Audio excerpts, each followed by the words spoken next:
All the multifunctional items we hold so dear today have their roots in simpler products that became ubiquitous in the 80s, many of which were created by Japanese electronics firms.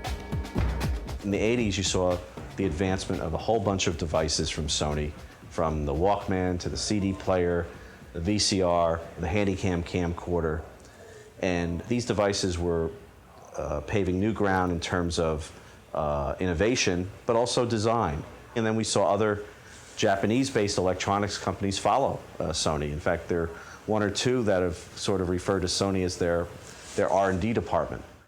Nowhere was Sony's leadership more pronounced than in the realm of music reproduction technology. You started with home stereo systems. Those were shrunk down to a boombox, which you would carry on your shoulder and blast to everyone around you.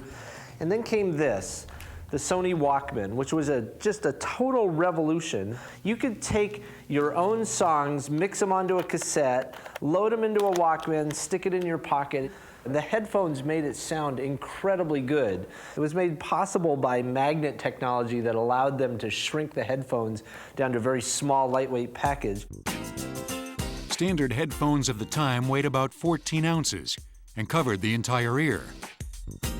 Sony was able to miniaturize headphones to about 1.5 ounces by replacing ferrite magnets with much stronger and smaller samarium cobalt magnets. The Walkman sends an electrical signal carrying the sound wave that the headset must reproduce. The signal creates a magnetic field in the coil that attracts or repels the samarium cobalt magnet. The coil's movement causes the headset's diaphragm to vibrate, creating the sound waves that you hear.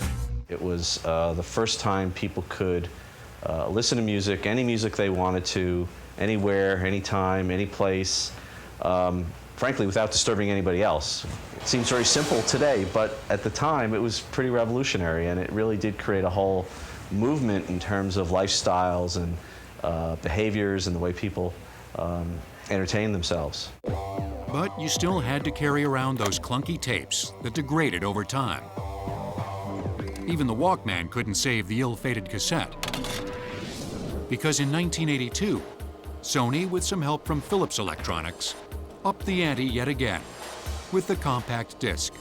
For decades, we had wax and then vinyl discs, and then we saw the 8-track tape, which was eventually obliterated by the cassette tape. And as we come into the beginning of the 1980s, we're left with two common formats, the cassette tape and the vinyl LP. These were both replaced in the early 1980s by this, the compact disc. The CD is a total revolution, and it's a revolution for two reasons. First of all, the information stored on the CD is stored digitally, so that each time you play the CD, you're going to hear exactly the same sound. And the second reason it's revolutionary is because so much information is stored on the CD compared to a vinyl record.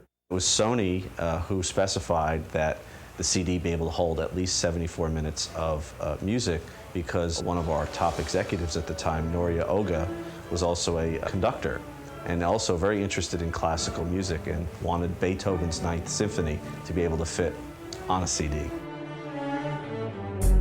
A CD starts as a disc 1.2 millimeters thick, made of clear polycarbonate plastic. During manufacturing, billions of pits, or scratches, are pressed into the plastic in a spiral string. The disc is then coated on one side with so-called super purity aluminum to create a mirrored surface. A film of lacquer protects the aluminum and is painted with the label for the CD. A CD is read by focusing a semiconductor laser through the transparent bottom of the polycarbonate layer. If you were able to grab a hold of that little string somehow and peel it off, you'd find that it's a string half a micron thick, but 3 miles long.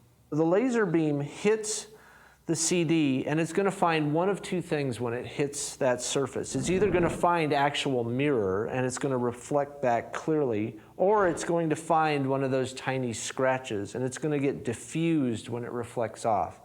Now, the CD reader is able to tell the difference between actual mirror and scratch, and from that, decide what bits of information have been written onto that CD surface. Of course, you needed a CD player. Sony's CDP-101 was also introduced in 1982. Now the trick was to convince consumers to repurchase all their music on the new format. But as people heard it or visited with friends or somehow came in touch with CDs and the quality of the music and the amazing fact that it would always have this great quality, it got adopted very quickly. Also, we came out later with the Discman, which was a CD-based version of the Walkman, making CD a medium for portable music enjoyment.